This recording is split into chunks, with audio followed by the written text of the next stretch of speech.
That's where the parents will be able to watch it, right, We Jay? don't want to go. Is that link on, like, is there a direct It'll be there. from the website? Like, I'll upload it tomorrow and I'll create the link. I know how to Our find it. channel's already there. Channel's already there. Yeah. I don't think there's nothing, I mean, really, I don't think They'll there's do anything it. that can do anything. Okay. I can't imagine that. Because they had to hit it with maybe the vaccine machine and took these. I don't think that model is true. And the rest of it just go right up. Right.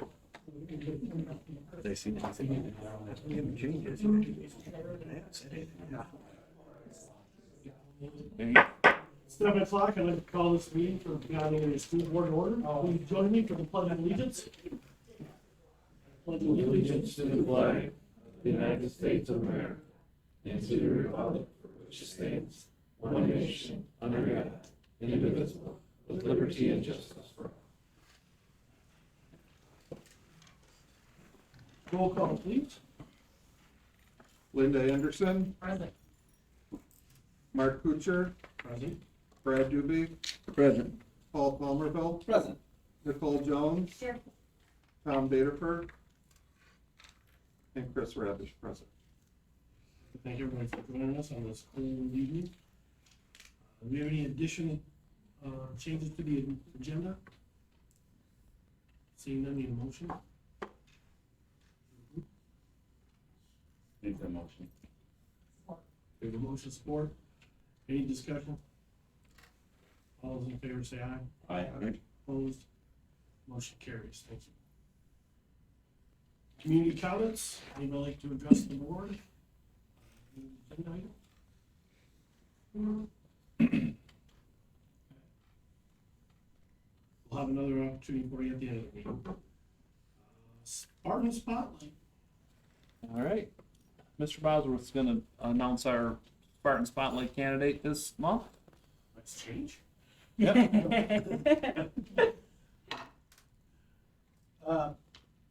The Spartan Spotlight this month is Brandon Guchek. Brandon started with Pink County Area Schools in 2019 as a student intern through the ISD Career Center. Upon his graduation, we jumped at the chance to hire him as a regular employee of the district. His attention to detail and willingness to learn have been an asset to not just the technology department, but the district as a whole.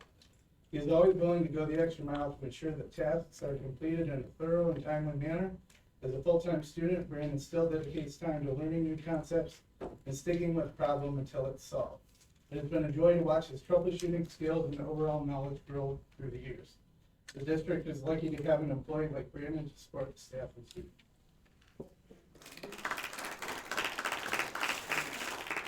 I'd just like to echo that.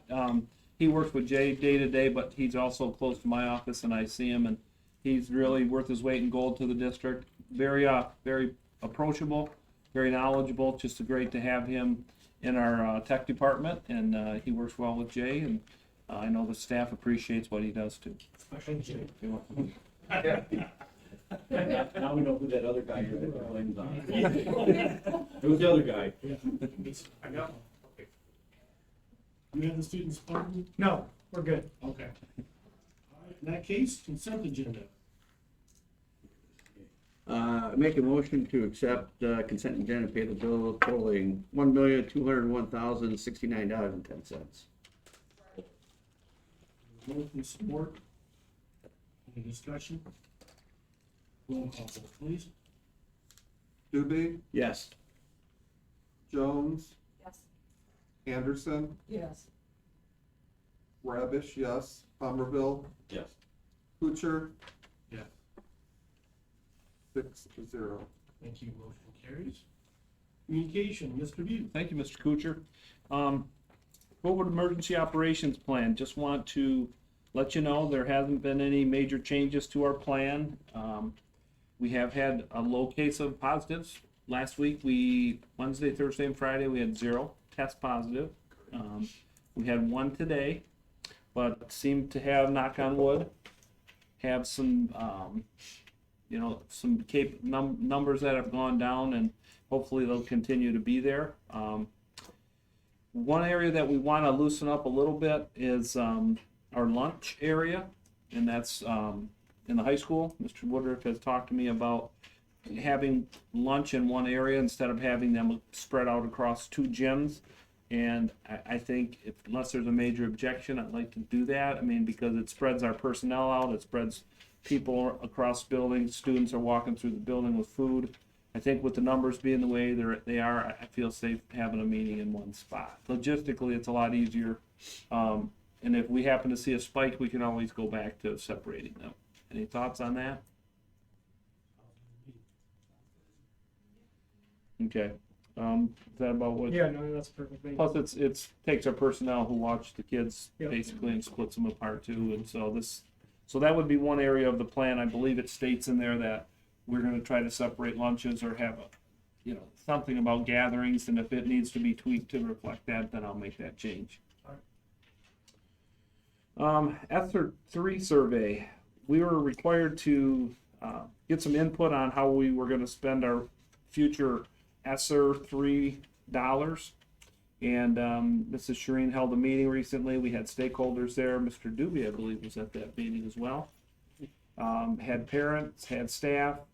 Some of the areas that they'd like to see the money spent on: infrastructure, school safety, student learning loss, educational software, possible class size reduction in the lower L kindergarten, potentially in that, so we can look some of those students who are coming in with less skills to maybe look at some of that money being used in that way. So thought we had some really good input from all stakeholders, and now we just need to kind of refine that and get it a little more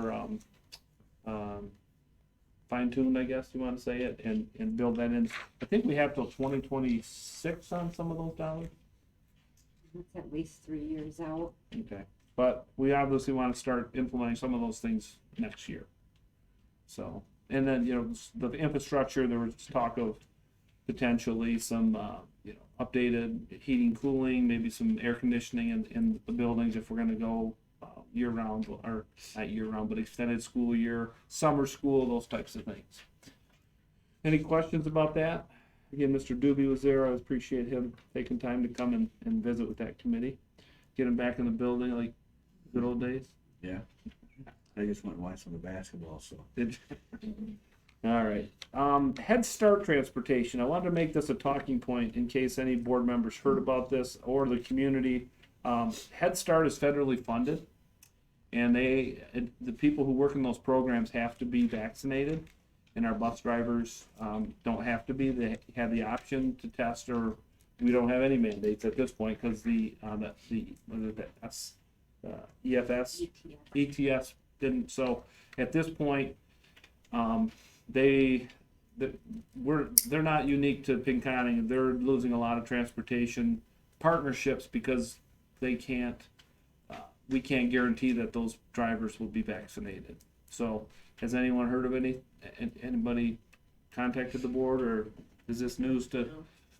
Okay, because it went out. It went into effect last week. We were working with them, and we were trying to make sure that we, they originally said, well, let's try and work together as long as we can until it's totally mandated. And we did that, and they got a hold of us and said, we have to do this. Drop dead date was what, February 9th? It was actually the 31st, but they carried it through the 9th for transition. Yeah. And we did offer testing, the possibility of testing, and they can't. It's vaccinated or not. And I know there was even some misinformation amongst our drivers, thinking that we were going to make our drivers get vaccinated, or it just realized this is all stemming from Head Start being federally funded, them having the mandate to be vaccinated around those students, and we just can't provide that service with that stipulation. Any questions? All right, the state budget was released recently by Governor Whitmer. I put a little recap in here. Just realize that this is obviously preliminary. It's kind of pie in the sky. Looks like there were some substantial increases in foundation allowance. There was some increases in mental health spending. There was quite a bit of spending. increasing the foundation allowance. I don't like to get too worked up about it until the Senate and the House come together with their plans.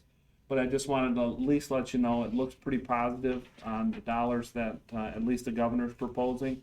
And there's also some money that she has carved out for, retention bonuses. I don't know if it's specifically teachers. I know she addresses teachers, but I think it said certified staff. And again, those won't come to fruition until they pound all that out in the budget process. And but it does look good, and I will tell you, we may not see a 5% increase in foundation, but with it being an election year, it's probably going to be a pretty decent increase to our foundation, which is good, especially with the uncertainty of our student count and coming and goings of students. So that's a positive as we look forward, hopefully on the budget front.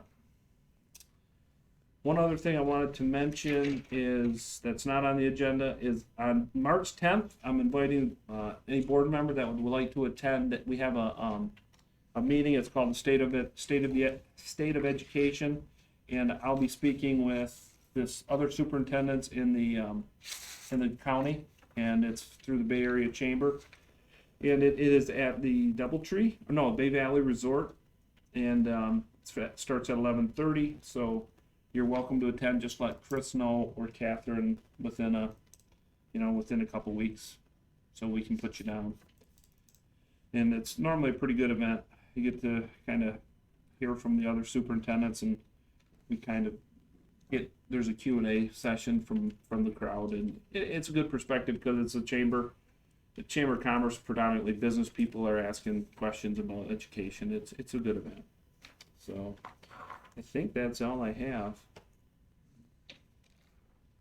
Any questions? Thank you. Stephen? I do have one thing. Oh, never I mind. just want to acknowledge Janelle Milkowski's years of service here. She's been a long time employee. We're gonna miss her when she leaves, but Janelle's been a really good worker for us for a long time, so we'll miss her. As of 3/21/22. Thank you. Christine? As required per the return to learn plan that took into effect last year because of COVID, Public Act 48 says that we need to update the board and the public of our educational progress. So this is our February report that was given to you in your board packets. The report's broken up by grades K-8 and 9-12. K-8 growth was evaluated using our fast bridge reading and math assessments. 9-12 used their semester exams from January in both English and math courses. The report was broken down into several demographic categories to evaluate trends and specific needs of any student subgroups. So looking over the report and the data celebrations that we could say from this data that almost 80% of all grades, K-8 collectively has shown growth to some capacity on the A-read assessment. All grade levels showed growth in the math. Our scores are comparable to last year's data. However, they're not as high. The growth is larger this year. So that means our teachers are working hard and doing what they need to do, and it's impacting the students' learning this year. Some areas of need, a subgroup score that stood out this year was our special ed students. Those, those scores were lower than the year prior, which I attribute to them having remote learning last year, not being able to have those accommodations and support last year, so they're still having some deficits in those areas. Another challenge is those absent due to quarantine periods. Again, so some of that progression and growth isn't visible for all our students. When they're out for 20 days, and the remote learning again isn't their best way of learning. And then again, substitutes remain an issue, so instruction of standards are impacted. So our kids, are they getting what that they need all the time? We know right now that so it's an area of concern. So some areas of progress for steps to success. We continually have data meetings, those are ongoing. We are adjusting instruction and intervention. Basically, as soon as we know there's an issue, some interventions are being changed based on our students' need. There's discussion now of our intervention process changes for the next school year. We're, excuse me, we're really looking at is, excuse me, the pull-ups, intervention, is that working, or do we need to change that up and look at something different? Teachers are revising, interim assessments to align to curriculum, and also we have the support of our literacy and math coaches that are just joined. Within the last year was our literacy coach, this year we have now a math coach.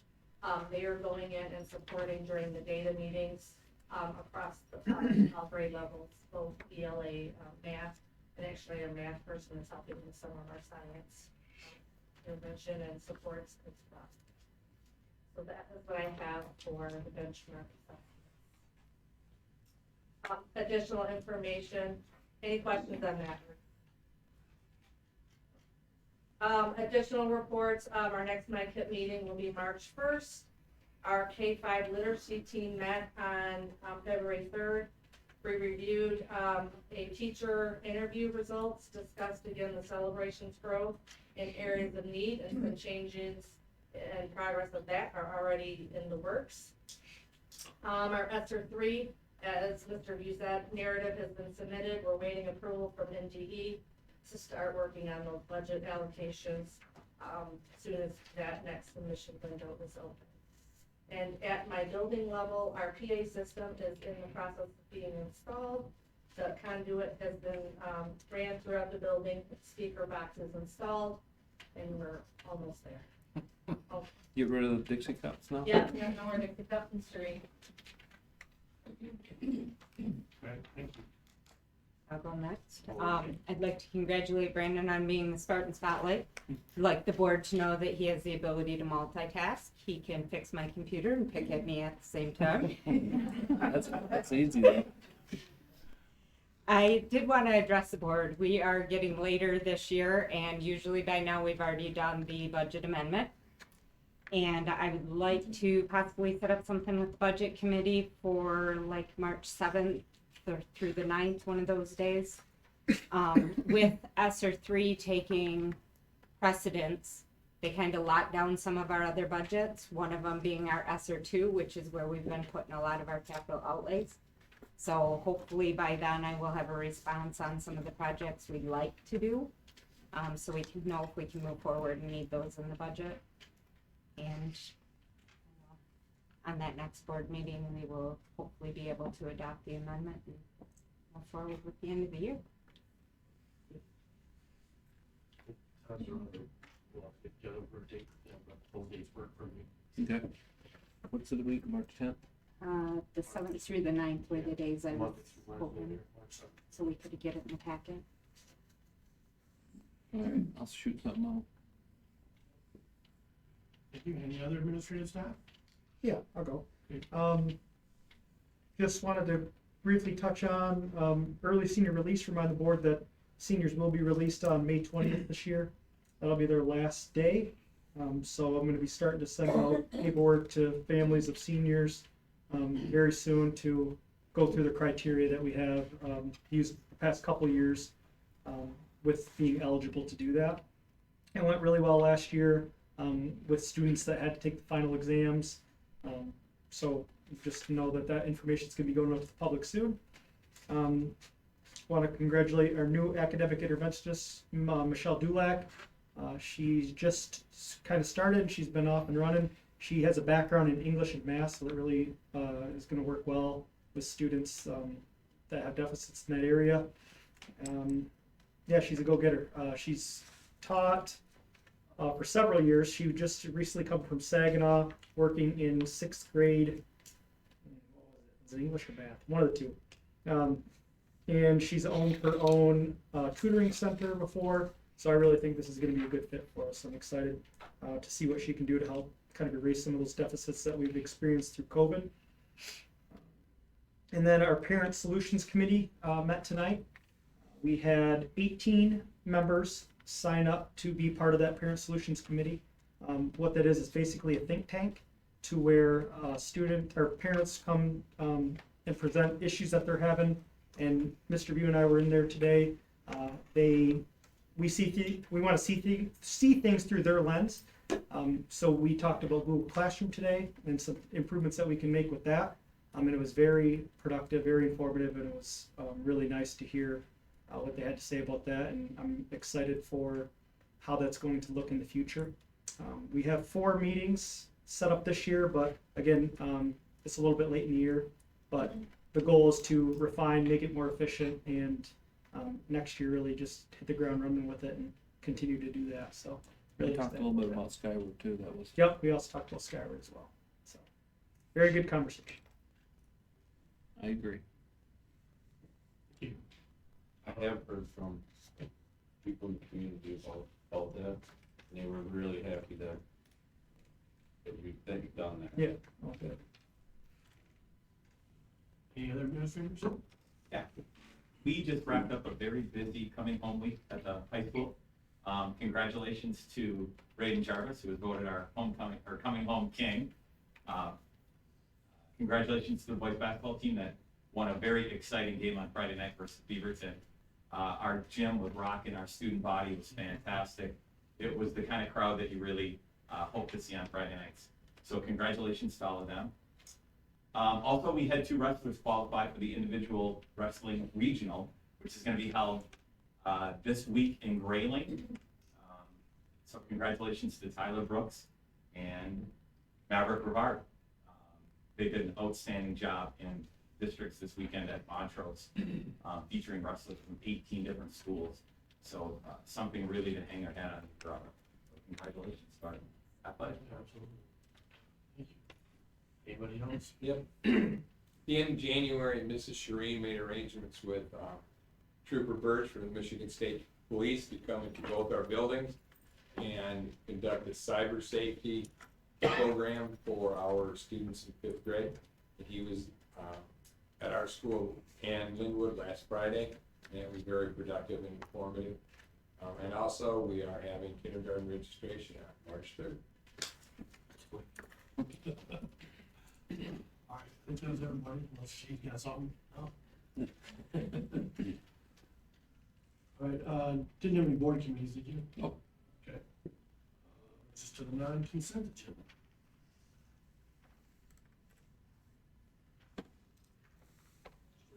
Emergency operations plan. I move to approve the emergency operations plan as presented. Motion support, any discussion on that item?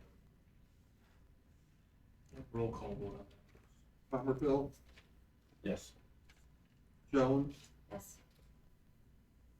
Anderson, Yeah. Doobie, Yes. Radish, yes. Kuchar, Yes, 6-0. thank you, motion carries. Public comments? To address the board? Yes, sir. We'll cover this up. Craig Barnum, the treasurer of the Pinconning Linwood Chamber of Commerce. At the last meeting, board approved the waiver of the volunteer requirement for graduation. That's 2 years in a row that's been waived. The chamber is often reliant on volunteers, and we often get them from the school because kids have that requirement.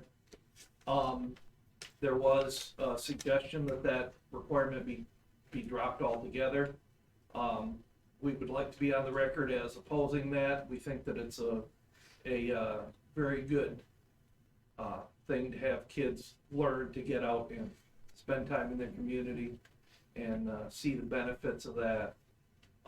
Secondly, we'd kind of like some direction from the board as to whether this is going to happen again next year. For the students, especially next year's seniors, they've seen it, waived for 2 years, and if they're depending on that and not doing anything to get there, then some of them are going to be in trouble next year. Secondly, we've got a lot of things scheduled for this year that we're going to need volunteers for. We'd like to be able to have that extra little nudge to the students to say, hey, we'll sign off on your volunteer time. If you'll come out and work with us through the summer with all the assessments and that stuff. So we just want to go on the record and say, I thought National Honor Society students still have that requirement, don't they? And I it mean, there just, are still volunteers on there that need to be a requirement for NHS. But and the United Way, the United Way has a, I think it's there's a hour I think it's 400 hours they get to wear a stole. United, it's a certain threshold, but no, overall, we don't. NHS does it, and I know that there are some other sporadic areas, but as far as yeah, there are a lot of scholarships out there that require volunteer work. And so I mean, if those students are seeking those out, we can get put on the announcements, and you could direct them, still direct those students to places. But I guess my big reason with that is like, there's no other schools around that require that anymore. Do you know any schools? I don't know any schools around us that require. I haven't looked. I can find The that other thing is, question. I hate to see a student not graduate just because of that, because they're not meeting that. You know, they may have transportation issues or whatever.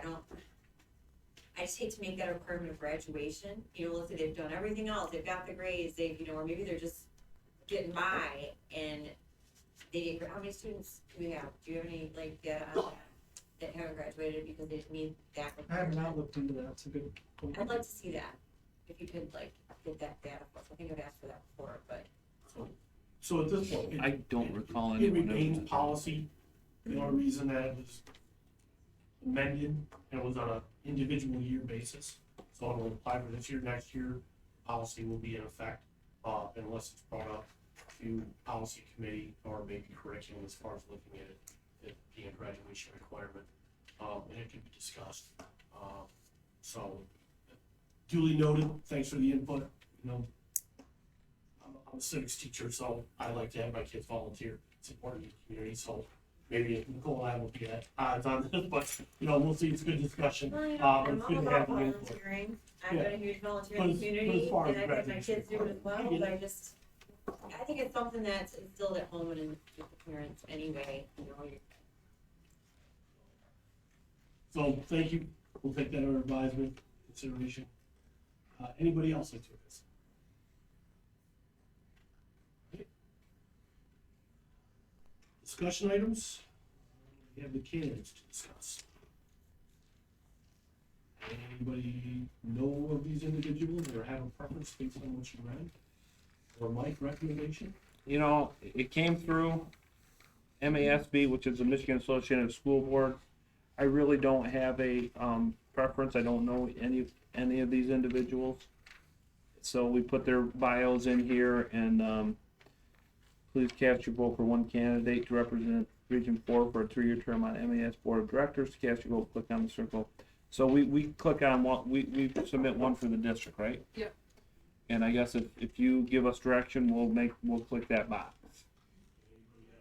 I mean, honestly, there's one in Midland, it's one in Saginaw, or in Franklin, and one in DeWitt. I mean, I'd prefer someone probably locally that would represent our area. The lady from Midland. That I mean, I read through them. I don't know if you read I through think it's a guy, a gentleman. Is it? The girl was Franklin. What's that? The Oh, girl yeah, was she was Franklin. Franklin. Phil Rush is Midland. Yeah, the one from Midland was the one I thought was reading through them,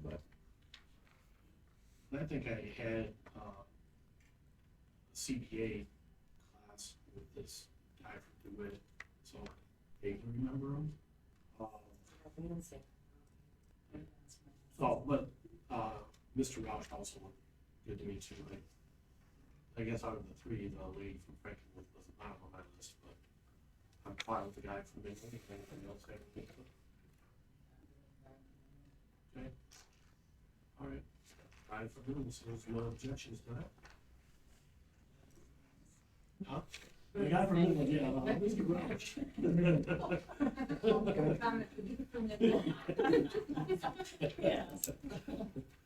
All right, any other discussion items? Craig brings up a good point that we probably should be telling the students, if we're even surmising next year that there's gonna be service hours, they should be made aware of it, so they're before the end of the school year. But, you know, I want to hold them accountable for the 20. Paul, I wouldn't say that we're gonna prorate, I mean, my guess would be for every year, they don't, prorated, so if it, is it We equal haven't done five? it for 2 years. Right, I'm not saying that they need all of them, Right, but just so the ones that don't have any yeah, start Yeah, thinking right. about it before next year, they go, oh, what am I gonna do now? At least you put it in their mind that, I know I raised 3 kids coming through here and it was with a whipping chair that I had to make them do it, but I had 4 and I had the same problem. I didn't have a problem with kids doing it, they just lost their slips, never turned stuff in. But just- Apparently, I think we need to just reiterate to them that all because they've seen it in the last 2 years, Right. Don't expect this. don't expect it, and even if you tell them what the requirements are going to be, Yeah, at least they have it in the back of their mind that there's gonna be something there. something you put in the announcements. Yeah, just to make them aware of it, so that, It would be a good reminder, especially with the summer Yeah. coming up, that it was just for this year, and they need to try to get those in, because as of next year, as of this point, those hours will be required, Well, there'll be a lot of events for them to participate in. so. it's not, jumping on the bandwagon, but I don't want to see any of these kids get Yeah. sideswiped with it and go, oh man, I don't know what I'm gonna do. And I'd like to know if there were any seniors that did not graduate because of volunteer hours or anything like that. I can't, I, in my memory, I don't know if there was ever one that, I mean, there may, There might be a frame at the end, but they got it. right, They get it done. Yeah. Going to neighbor's house, to cut the lawn or whatever it is. I haven't seen none of them at my door. You don't have very good Yeah, neighbors. they don't. Flats they could. yeah, there you go. I know it's early, but count day was last Wednesday. Is that Yeah. correct? Yes. Any inkling how we're going, or? And we're down a little bit, we were down, we gotta get those numbers, we'll shake out, and then I will have something for you next board meeting, once we get a little better feel, but, high school, middle school was down, but I don't have that exact number, so I'll get more for you next meeting. Any other discussion items? Make that motion. You get right. Don't have your motion, man. I think the motion is for adjourn, any discussion, all those in favor say aye. Aye. Opposed, motion carries, we are. Okay.